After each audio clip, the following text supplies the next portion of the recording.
What happens in Afghanistan, and this is critical, what happens in Afghanistan has an impact on Pakistan.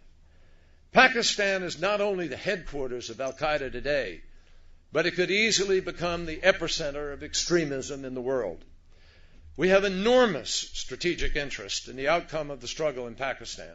That was U.S. Senator John Kerry speaking at the Council on Foreign Relations in October. I'm Mariam Nawabi, and welcome to Pull. As the Obama administration continues to deliberate a new strategy in Afghanistan, National Security Advisor James Jones recently traveled to Islamabad to see whether Pakistan is willing and able to play a key critical political and military role in any new U.S. strategy. How stable is President Zardari's government? Will Pakistan's military be a willing partner in the fight against the Taliban in southern Afghanistan? To what extent will Pakistan's commitment determine President Obama's next steps in Afghanistan? Joining me tonight to look at these questions are two leading experts on Pakistan and South Asia. Lisa Curtis is a senior research fellow at the Heritage Foundation, focusing on America's economic, security, and political relationships with Pakistan, Afghanistan, and India. And Shuja Nawaz is the director of the South Asia Center at the Atlantic Council of the United States and the author of Crossed Swords, Pakistan, Its Army, and the Wars Within. Shuja, I want to start with you. The Obama administration is saying that you can't have a solution in Afghanistan without looking at Pakistan. And the term AFPAC strategy has now been used, and the Pakistani government opposes this. Why do you think that is? I think their opposition is because it equates the two countries, and they see themselves as being relegated to a lower position in the political order. This is an age-old problem between these two neighbors, that there's always a competition as to which has the upper hand. And so that is one of the reasons. Although in my personal view, I think it's not just Pakistan, but there has to be a much wider regional approach. And India needs to be part of the equation, as does Iran, and of course, increasingly, the Central Asian republics.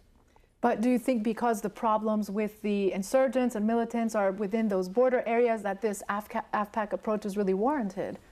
Well, it is warranted because you need to take a regional approach when you're looking at that pair, Afghanistan and Pakistan.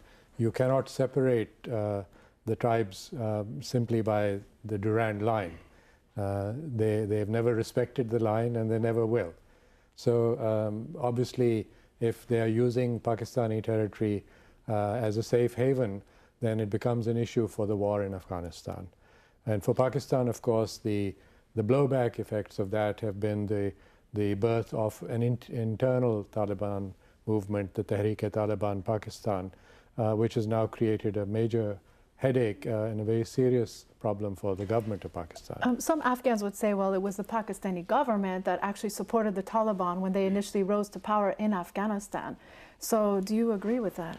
Yes, they did support the Taliban, and whether they were actually at the birth of the Taliban movement is perhaps a little debatable, but as soon as the Taliban movement emerged, they approached the Pakistanis, and I have outlined in my book that you mentioned some of the initial contacts, as well as directions that were given to the Taliban movement in Afghanistan where they could find the arms that they needed.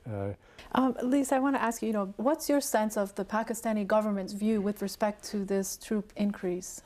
Well, the Pakistanis have been giving differing ideas about the troop surge. What you hear from civilian leaders is they very much want the U.S.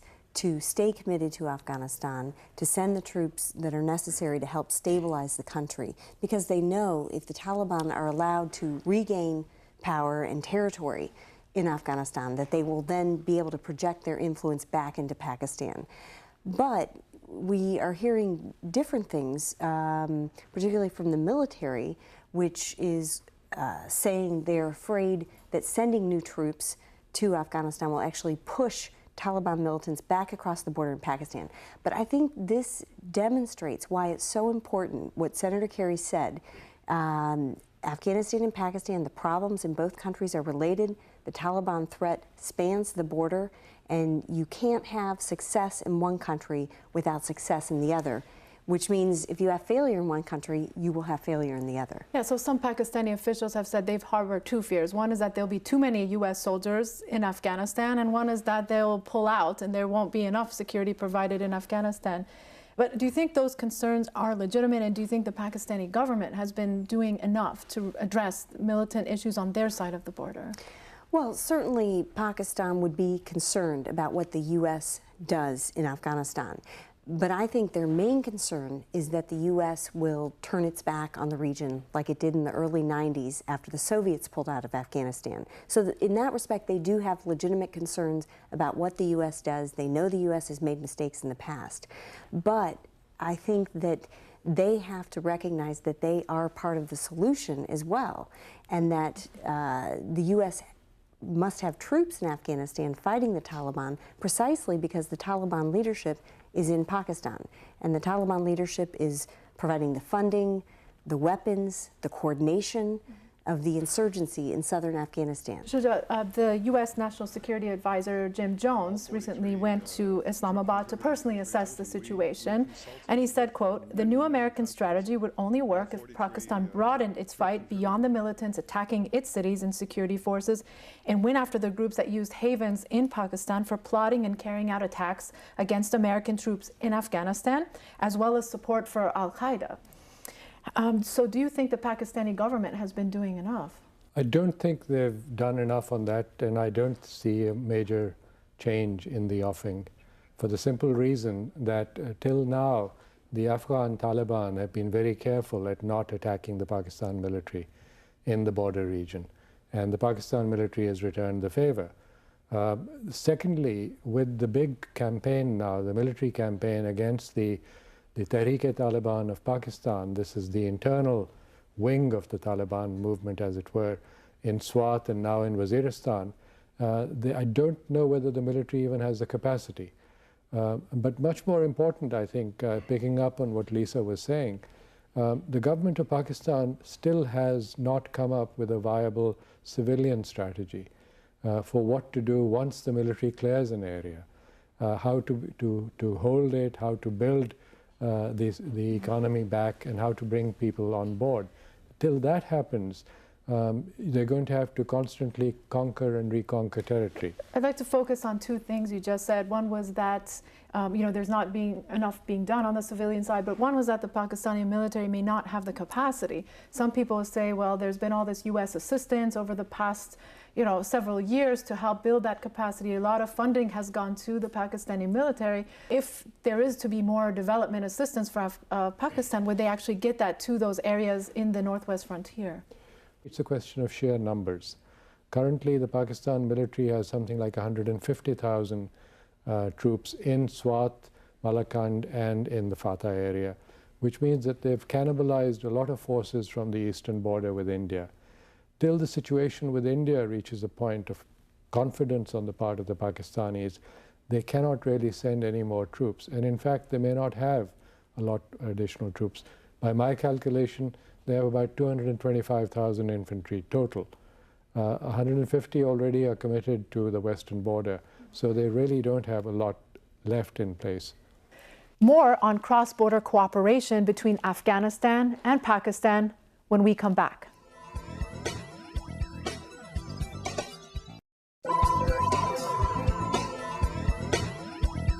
Continuing our conversation with Lisa Curtis and Shuja Nawaz. Lisa, there have been some reports that some Pakistani officials are unhappy with President Zardari's relationship with the United States, and that there's reports of corruption and that either he might step down or that he may be forced out of office. What's your sense of what's happening? President Zardari, he does have a reputation, and I think there is tensions between him and the military. Do you think that there is a chance of some political leadership change in Pakistan in the near future? Well, there's always a chance of political leadership change in Pakistan. It's a very unstable system. But unfortunately, I think that if that country is going to come through this very volatile period intact, that they need some political stability. So my hope is that the military would allow this fairly new democratic government to find its roots so that they can have the institution building that is necessary for stability in the future. I don't think the situation as far as President Zardari is concerned will continue for a long time. I think there are enough forces within that have now been created that there will be some kind of a resolution of this. What is most likely, in my view, is some kind of a constitutional mechanism, particularly now that he is apparently ready to give up many of the extraordinary powers that he inherited from President Musharraf that had transformed a parliamentary system effectively into a presidential system. So given the lack of confidence between him and the other power center, which is the military, it's quite likely that some kind of an in-house change is being thought about. But do you see any pressure from the Obama administration for President Zardari to curb corruption? Frankly, I have not seen any evidence of any fresh corruption on the part of President Zardari. There are stories, and there always are stories in Pakistan. But what about the government as a whole? The government is ineffective and it's weak. It is a government based on a very broad coalition, which has basically bought support from various small parties. And there are rampant reports of corruption at the individual level among the government, because each member of each small party is trying to recoup his party's investment in his election. Well, obviously, corruption is a major issue, and if the U.S. is going to move forward with providing $1.5 billion annually in economic assistance, there has to be some accountability, some assurances that this aid will be used for the purposes that it's meant to be used for. So, but I don't think the issue is attacking any one person on this. I think it should be an institutional focus, that, putting in those mechanisms that can guard against corruption and ensuring that the rule of law is adhered to. Going to another cross-border issue, the U.S. has been relying on drone attacks, and President Obama has actually approved an unprecedented number, 42 drone attacks. 9%, a Gallup poll showed, of the Pakistani population, only 9% support these attacks, and only about a handful, I think, of militants have actually been killed. Do you think that these drone attacks are worth the political cost, and are there other viable options that the U.S. could use to reduce civilian casualties?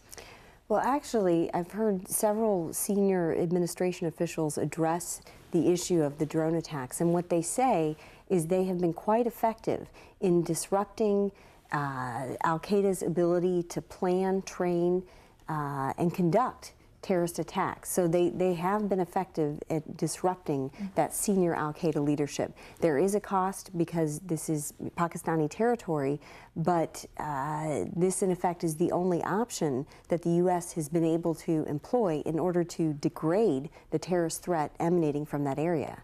Shuja, you've traveled numerous times to the Northwest Frontier area. What do you get the sense of the Pakistani people's feelings towards these drone attacks and whether they've been effective, as Lisa mentioned? In the frontier region itself, there doesn't seem to be a great deal of opposition, mainly because the targeting of the drone attacks is on the so-called foreigners. And many people resent the fact that they brought this war into their territory. The much broader public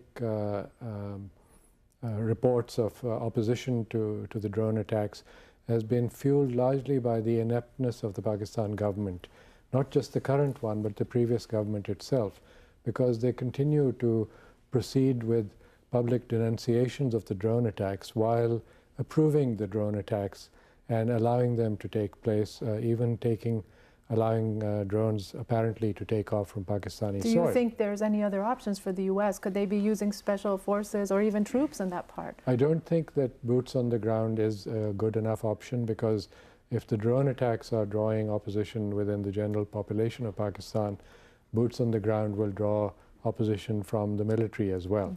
They would feel extremely threatened, and it would be a real infringement of sovereignty. Lisa mentioned this $7.5 billion aid package. Do you think if that aid is then appropriated, do you think it will reach these areas that are in need of development assistance? I think the big question now is how much of it will be appropriated, because the mood in Washington is not very pleasant, particularly on the Hill. And why is that? Because of the opposition that emerged in Pakistan, using the Kerry-Lugar bill, to my mind, as part of a domestic spat. Well, what were the issues that the Pakistani government had with this legislation? Well, they had problems with some of the issues relating to the certification processes and some of the issues that were brought up dealing with nuclear proliferation issues, as well as the relationship between the civil and the military. That they were very specific in going into details like even military promotions. They've resented that kind of intrusive approach. I agree with Lisa that when you provide aid, you should put terms, but to my mind, the terms should really be about the use of that aid, what mechanisms will be there to ensure that it reaches the purpose for which it was intended. That was forgotten.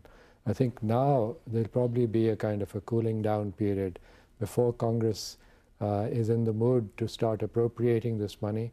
And the critical factor still is the ability of Pakistan to absorb the assistance and to make sure it reaches not just Fatah and the border region, but all of Pakistan, so that the aid is designed to relate to the people of all of Pakistan, which is a big change. More on the role of Pakistan's military in the fight against the Taliban when we return.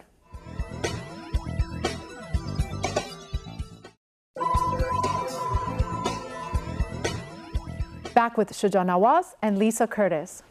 Lisa, we mentioned the issues of militants being both in Afghanistan and Pakistan. The Pakistani government has relayed to the U.S. that they're afraid of Afghan militants coming to South Waziristan, but Afghans say, no, there's actually militants from Pakistan who are coming into Afghanistan to attack. What sense can we make of this situation? Well, it is a very complicated situation. But I think the solution here is to get Afghan and Pakistani security services working together so that you don't have the militants crossing back and forth so easily. And I think there are efforts on in this regard. There's a tripartite effort between Pakistan, Afghanistan, and U.S. officers. So we have to build on these concepts of cooperation between both governments against any non-state actors. Some Afghans would say, we want to work together, but we don't trust the Pakistani government given their support for the Taliban just in the recent past. How do you think more cooperation can be built? The Pakistanis are starting to move against these groups, particularly the Pakistani Taliban in South Waziristan. But this is a very critical area for them to be addressing. This is where, Al-Qaeda, several Pakistani militant groups have been holed up for the last few years. So I think this can begin to build confidence with the Afghans that the Pakistan military is beginning to go after these groups. But that said, I think they will have to show they're willing to go against the Afghan Taliban, which of course is threatening stability in Afghanistan. So there does need to be more confidence building on this front. Some would say that the issues in the Northwest frontier is really a separatist movement and that there's some kind of civil war actually going on in Pakistan, essentially. Do you agree with that? No, I don't think it's a separatist movement. I don't think it's a civil war. It's basically an attempt by the militants to use whatever leverage they can in order to occupy as much territory as they can, because they have this notion of an Islamist state that they wish to create. So they are really threatening the core of Pakistan and its being. And I think this is now increasingly recognized, not just by the military, but also by the general population of Pakistan, given the recent support for the military operations. The question is, how long will that support last, and what can be done to maintain some kind of a pressure on not just the militants, but also on government to deliver the services to the people so that you can remove the root causes of unhappiness. Yeah, talking about root causes, the majority of Afghanistan and Pakistan is actually a very young population. Most people are under the age of 30. How do you see this new generation defining the future of the two countries? You have to give them jobs and education. Without that, you're really not going to have an opportunity for them to think in terms of the national good or the international good, how they will relate to people across the border. They become recruits for the Taliban because the Taliban can pay them much more than Even government can pay them, whether it's on the Afghan side or the Pakistan side. I think Pakistan and Afghanistan are missing a great opportunity in working together, particularly in the area of training, because Pakistan has Pashto and Dari speakers. They have training facilities quite close to the border. There are so many things that are being done by the US in a very expensive way, such as training the Afghan Air Force to fly Soviet-style helicopters, training the police, training the soldiers. Those facilities are available in Pakistan, and if there's some way in which it could be found to establish training relationships, I think you would eliminate a lot of the unhappiness and the suspicions that currently exist. Nicholas Kristof, who's a well-respected New York Times columnist, wrote an opinion piece that said, you know, there's this power of education versus having military action, and that if we spent the amount of money that it would take to send 40,000 troops and we put that into education, we could actually educate 75 million young children. Do you think that there should be more focus on development versus military spending in Pakistan? Absolutely, but one has to keep in mind that education and health expenditures are very long gestation projects. You're looking at a 10 to 15 year time span before they start bearing fruit.